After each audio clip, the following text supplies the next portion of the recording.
There are people out there who are saying, why don't we do something about the economy? Why don't we create the millions of jobs that we desperately need?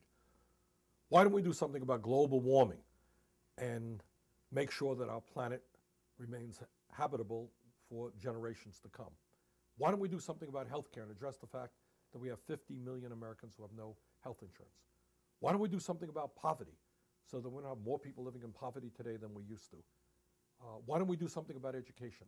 Well, if you're concerned about any of those issues, the economy, healthcare, the environment, global warming, education, you must be concerned about the issue that Sam asked, and that is the issue of campaign finances and the need for campaign finance reform. Unless we create a campaign finance mechanism that people of modest income can get elected, that people who are prepared to stand up and take on big money interest can get elected, we're going to have a government that works for the wealthy and the powerful and not for ordinary Americans. So the issue of campaign finance, which may not seem like a very sexy issue or very important issue compared to the economy, compared to healthcare, compared to the environment, compared to foreign policy, the issue of campaign finance is at the center of all of these other issues. And if you don't get a handle on that and get a government which reflects the interest of ordinary people rather than the very wealthy,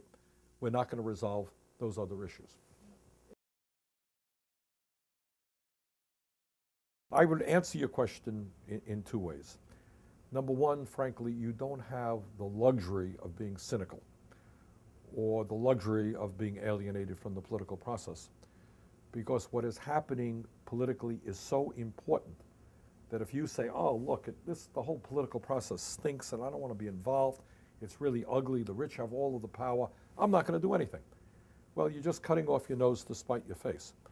If you hope to be able to afford to go to college, if you hope to get a good job when you're out of college, if you hope that global warming doesn't cause irreparable harm to our environment, you know what? You have no choice but to be involved in the political process.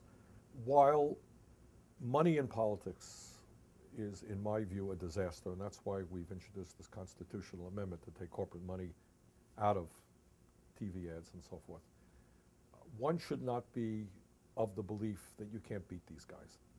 When we talk and discuss the important issues facing our country, when we hear what people have to say, we go a long way to minimize the impact of stupid 30-second ads.